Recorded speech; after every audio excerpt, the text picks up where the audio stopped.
একটা জিনিস খাইতে যতটুক না ভাল লাগে তার পিছনে যে কিতা কিতা আছে এটা মানে কিউরে বুঝান যায় তোমরা নিজে ছাড়া। তো দেওয়া আজকে আমি এই মুরগাটারে ফালতাম, আমার মানে ফালিত মুরগা, আমার এত কষ্ট লাগে, এটা ডেলি ডিম পারতো। আর আজকে এটা হঠাৎ দিয়ে এটা কেমন জানি করতেছে, মাথা টাথা ঘুরাইতেছে, তার লেগে আমি ভাবছি না এটা কাই টেলাই, যেহেতু এটা নষ্ট হয়ে যাবো গা, ফালানি যাবো রাত্রেবেলা, এটা মরেই যাবো গা, আমি একদম শিওর। তার লেগে আমি কিতা করছি, মুরগাটারে কাইটা লাইছি। দেখো এটা মুরগার পেটের মধ্যে এতটি ডিম, মানে আজকেও ডিম পারলে হইলে তো ডিমটা পরে আমি কাটার পরে পাইছি। আমি একলা হাতে মুরগাটার সুলন হইতে মানে সব কিছু করছি। তারপর কিন্তু এদিকে আমি সন্ধ্যার সময় মাংসটা বয়াই দিছি।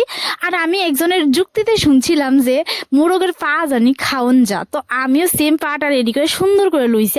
আর মানে আমি বিশ্বাস করে পারতাম না, মানে যারা যারা মুরগের পা খাইছে, মানে দেশি মুরগের পা খাইছো তারাই বা জানবা তো মানে খাওন একদম এত শক্ত, মানে কি তার না খাওনি বালা। তারপর আমি কিন্তু ফালাই দিছি দেশি মুরগের পাডিরে, একদম মানে যাচ্ছে তা ব্যাপার। তো তার লেগে এই মুরগের মাংসর লগে কিন্তু আমি ভাবছি রুটি খামু। তার লেগে সুন্দর করে রুটি মানে বানিয়ে লিছি। আর মাংসর মধ্যে কিন্তু আমি লেবু দিছিলাম, মানে লেবু দেওয়া মানে মাংসটা এত টেস্টি লাগতেছিল কি তা কইতাম। তো এদিকে দেখো রুটিরও ফিরে গেছে আমি ভিডিও করতে করতে।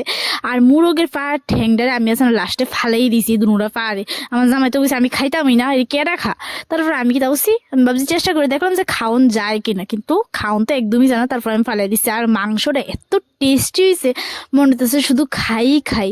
নিজের ফালিত মুরগ বললা কথা, ঠিক না?